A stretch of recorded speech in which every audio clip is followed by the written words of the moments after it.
எல்லாம் செஞ்சாச்சு, திருச்சி மாநகரம் செழிப்பா இருக்குன்னு மக்களை நம்ப வச்சு தன்னோட செல்வங்களை மட்டும் செழிப்பா வச்சுக்கிட்ட திமுக அமைச்சர்களும் ஆளு மன்னர்களும் பதறி போகும் அளவுக்கு திருச்சியின் நிறைவேற்றப்படாத வாக்குறுதிகளின் உண்மைகளை உங்க காதுக்கு கேக்குதா சிஎம் சார்னு கேட்டு அதிரடி காட்டியிருக்காரு தலைவர் விஜய். மக்களை பார்க்க ஏன் வரலன்னு கேட்ட எல்லா ஆணவ குரலும் தலைவர் விஜயின் தேர்தல் பிரச்சார தொடக்கத்தை பார்த்தே அடங்கி போய் நிக்குது. எங்க எதிர்கால நம்பிக்கையை நாங்க பார்க்க போறோம்னு தன்னெழுச்சியா கூடின கூட்டத்தை தமிழ்நாடு வரலாறு நீண்ட காலத்துக்கு அப்புறம் திருச்சியில தான் பாக்குது.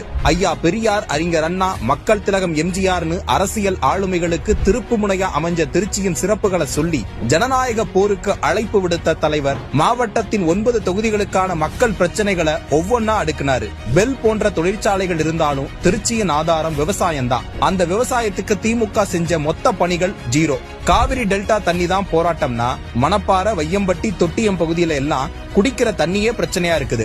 ஆட்சிக்கு வந்த திமுக குடிதண்ணிக்கு கூட வழி செய்யல. ஆனா கொள்ளையடிச்சு குவிச்சு வைக்க மணல மட்டும் தடையில்லாம அல்றாங்க. தலைவரின் இந்த கேள்விகள் தான் மக்களின் எழுச்சிக்கு தீனி போட்டிருக்கு. திருச்சி டிராபிக் பிரச்சனை, கட்டி முடிக்கப்படாத மாரிஸ் மேம்பாலம், பாலக்கர பாதாள சாக்கடை திட்டம், Samuthiram main road, IT park, scent factory, Manachanallur bus stand, Sirukanur கழிவுநீர் கால்வாய்னு எந்த ஒரு நலத்திட்டத்தை நிறைவேற்றி முடிக்காம கிட்னி திருட்டுக்கு திமுக எம்எல்ஏ ஹாஸ்பிட்டலை நடத்திக்கிட்டு அதையும் மருத்துவத்துறை அமைச்சர் ஆதரிச்சுக்கிட்டு இருக்கிறது மக்களை ஏமாத்து வேலைன்னு ஏறி அடிச்சிருக்காரு தலைவர் விஜய். 2 முக்கிய அமைச்சர்கள் திருச்சியில இருந்தும் எந்த ஒன்றையும் மக்களுக்கு செய்யாத மன்னர்களை இனியும் தேர்ந்தெடுக்க மக்கள் தயாரா இல்லங்கிறத ஆளு முதல்வருக்கு காட்டும் விதமா அடுத்து திமுகவுக்கு ஓட்டு போடுவீங்களான்னு கேட்டபோது இல்லன்னு எழுந்த சத்தம் தான் 2026 சட்டமன்ற தேர்தலுக்கான மக்களின் முடிவு.